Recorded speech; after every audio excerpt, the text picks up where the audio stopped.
Hello and welcome to another Tri-tutors video. In today's video we're going to be analysing the poem Ozymandias by Shelley. So firstly, a bit of information about our poet. Percy Shelley lived between 1792 and 1822.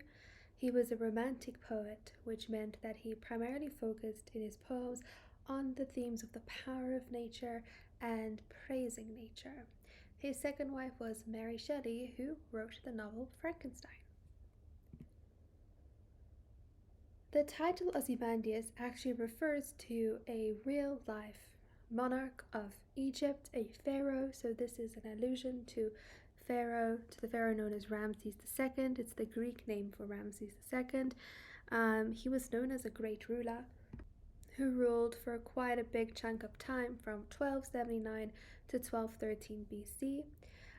He built a great empire or civilization, and he was a great monarch in terms of the realm of influence that he created.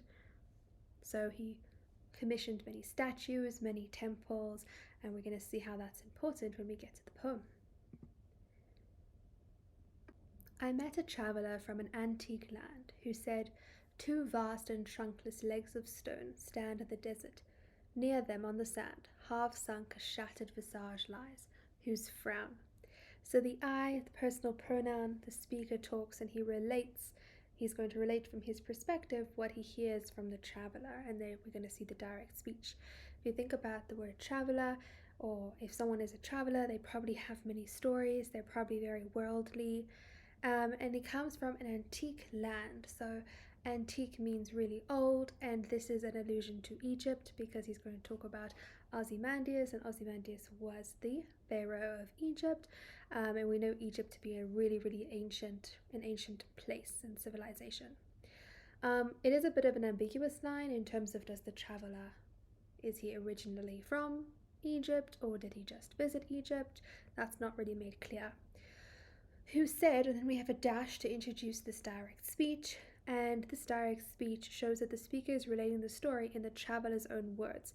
The readers get the actually not the speaker's interpretation but the traveller's perspective, so it's more authentic. It's not really embellished by the speaker, or so this direct speech claims to offer this unembellished version.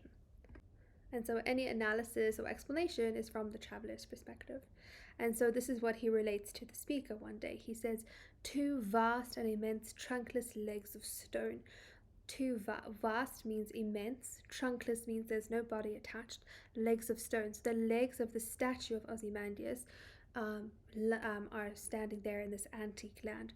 They stand in the desert, so that obviously gives us another clue that this antique land is definitely Egypt, because Egypt has this desert landscape. But this also hints at later on, deserts give a sense of connotations of emptiness and barrenness. There's nothing else remaining. The civilization which Ramses built is not there. So that's a little hint for what's to come, what he's going to actually explicitly tell us about how the civilization has completely crumbled over time. The ellipsis over here, the ... can indicate that maybe the traveller says other things as he's talking, and the speaker sort of cut down what he said and focused on the part that was important to him and that he wants to relate. But also what it can signify is it could be giving the readers an opportunity to think now, stand in the desert. So we can just sort of imagine this image in our head. It makes us stop and pause. Near them on the sand, so that's pretty self-explanatory, standing near there on the sand, half sunk, shattered visage lies. So half sunk, so half buried in the sand. Shattered means broken. Visage is a face. So the face of the statue, you've got the legs on one side, and then the face is almost like halfway in the ground. It lies there, it's inanimate, it's lost all its power. Whose frown? Frown is our first indication of perhaps this leader being a bit ill-tempered, or a little bit of a, giving connotations of like a dictator or a really harsh leader. And we're going to see more of those words coming up in the next line.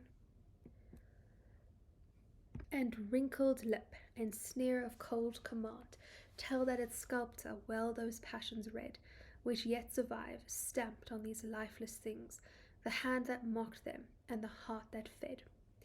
So I've circled the word wrinkled and sneer and cold command, just like I circled frown in the previous line. All of this diction is quite negative. It does not paint this leader in a very sort of positive or well-liked manner. The diction describes a bad-mannered or bad-tempered, ill-tempered, commanding, authoritarian, evil, selfish leader. But a very powerful leader nonetheless. The traveler really reads into what he sees in the statue and how the statue has been represented, and he is taking what the sculptor has created and he's taking it as sort of what the commander must have been. So he's interpreting sort of the facial expressions. Notice the alliteration of the harsh C sound in cold command. This emphasizes how cruel Ozymandias seems, so it mimics the sort of clear commanding instructions that the traveler thinks based on this expression that he seemed to have been giving out, his commanding nature. It mimics that idea, this alliteration. So this line shows us what the traveler interprets about the face of the statue, what he sees in it in terms of what Ozymandias must have been like. Tell that its sculptor well those passions read. So he says, he sort of compliments the sculptor here, and he says Ozymandias' personality seems to have been reflected accurately in the statue. Perhaps he's read sort of literature on the historical analysis on Ramses II, that he says, oh, okay, this statue mirrors that. The way he compliments him very confidently shows that maybe he has an understanding of who Ozymandias was before he actually sees the statue and this representation of him.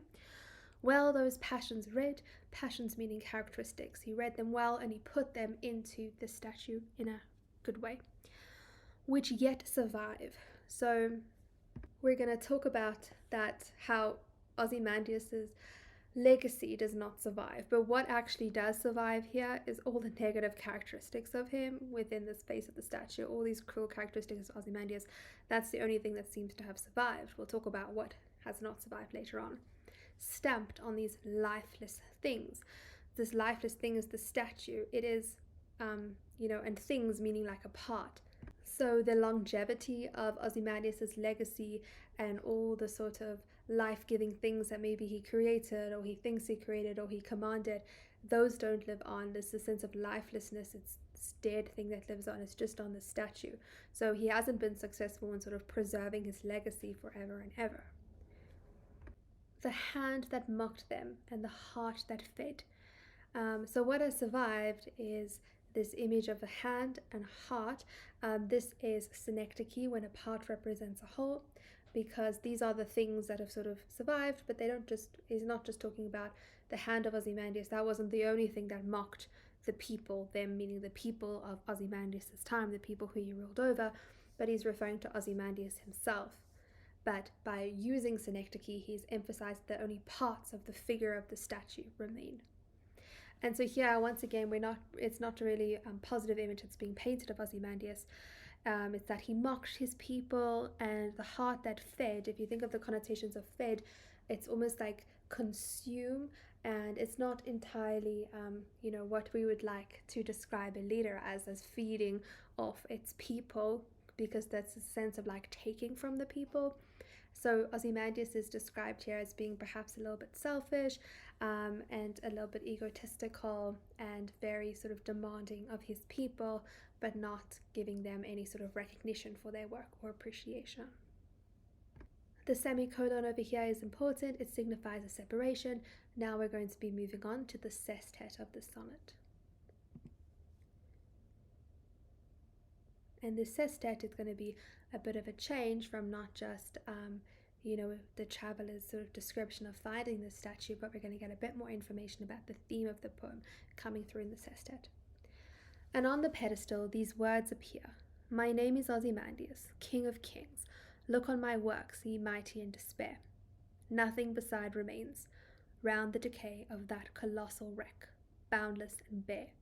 The lone and level sands stretch far away.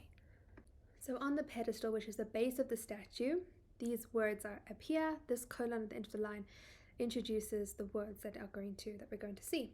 He says, my name is Ozymandias, So the my, this is a sort of the use of this personal pronoun shows this proud proclamation that Ozymandias is making, because in his mind, when people see these the statue years after he has lived, it's still going to be that when they look around, they're going to see all of his work, all of his legacy.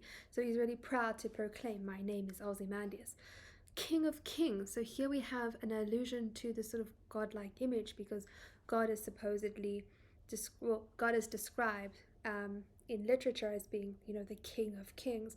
And so here he is being extremely arrogant by comparing his strength and power to God's strength and power, which is very clearly a hyperbolic thing to do, or a very arrogant thing to do. Look on my works, once again, he's saying that he created them, that he's responsible for them. We can see from like the earliest from the octave that perhaps he was the one sort of commanding this. He probably didn't do any of this work himself, but he's taking credit for it. This is under his rulership that these works have been created. And he says, and despair.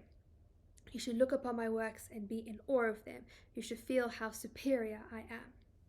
So some words we can use to describe Ozymandias could be the fact that he's arrogant, drunk on power, self-obsessed, egotistical, ignorant because he believes his legacy will live forever. And that exclamation mark really emphasizes the sense of arrogance. And then we're going to have a complete shift. We're going to have this contrast, this sense of juxtaposition. Nothing beside remains. So he's just said, you should all sort of be in awe and worship all of my, all the things that I've created in my lifetime, or as a ruler. You should despair my legacy, but actually nothing remains. And so actually, instead of us being in despair, Ozymandias should be in despair because his life or his legacy has not lived on. The nothing can refer to sort of two things. You can think of it as there's nothing next to the statue, nothing beside remains, nothing beside the statue is left. Or you can think of it as nothing is left except for the remains of the Ozymandias' fallen statue, his fallen legacy. Nothing beside remains, it's a really short, simple sentence with a full stop, just emphasizing how little there is left and just really stating the facts there and putting Ozymandias sort of in his place. And that caesura in the middle of the line, the full stop, really just emphasizes the sense of finality to it. And this is going to introduce the power of nature in this poem. The traveler continues round the decay of that colossal wreck. So decay, like the dilapidation, the terrible state of the statue. Colossal wreck, this is referring to this immense destroyed statue that's just standing there in the desert, in the middle of the desert. Boundless and bare. Boundless means with no limits, and bare means really empty. And this alliteration is really powerful, this harsh B sound alliteration. It almost sounds like an echo. It emphasizes how empty the surroundings are. The lone and level sand stretch far away. The enjambment in these lines further emphasizes sort of how boundless this emptiness is. The alliteration of the L sound is really significant. It's this longing L sound which emphasizes the isolation of the statue. And the sand stretch far away, this sibilance emphasizes or reinforces or highlights or suggests how the desert stretches on forever and ever with no sign of Ozymandias' work or his legacy or what he's left behind in the world. And we end the inverted commas to show that it's the end of the traveler's account and thus the end of the poem. In terms of the structure of the poem, this is a Petrarchan or Italian sonnet with 14 lines, an octave and a sestet. The octave is the first 8 lines, which introduces the theme and the argument, and the sestet is the last 6 lines, which intensifies or reinforces. However, we can see that the poem does not follow the exact rhyme scheme of a Petrarchan sonnet. Rather, the rhyme scheme is A, B, A, B, A, C, D, C, E, D, E, F, E, F. Notice as well, with the structure, lines 12 to 14, the enjambment, the run-on lines, emphasize how much nothingness there is around the statue and the failure of his legacy to live on. The tone of the poem shifts depending on where we are in the poem. So, in the octave, we can say that the tone is perhaps reflective and even matter-of-fact, whereas in the sestet, when we're reading the proclamation on the on the pedestal, it's confident, arrogant, self-important. And then those last 3 lines of the poem are sarcastic and mocking of Ozymandias's belief that his legacy is going to live on. The theme and the message is really important. Man versus nature, the power of nature, the ignorance of man, the pitfalls of arrogance, legacy, and mortality. Ultimately, the poet or the speaker wishes to express how nature is powerful. Nature is more powerful than anything that's man-made. So you can create a statue, you can create a whole civilization, but ultimately nature is going to overpower that. Nothing can last forever. We have a sense of mortality. Our legacies are not going to last forever or ever. But also that we shouldn't be arrogant in terms of what nature can do. That nature is incredibly powerful, and it is more powerful than any sort of man-made venture or ideal or idea. Thank you so much for watching. I hope that you found this video helpful. Please remember to like and subscribe, and I'll see you in the next one.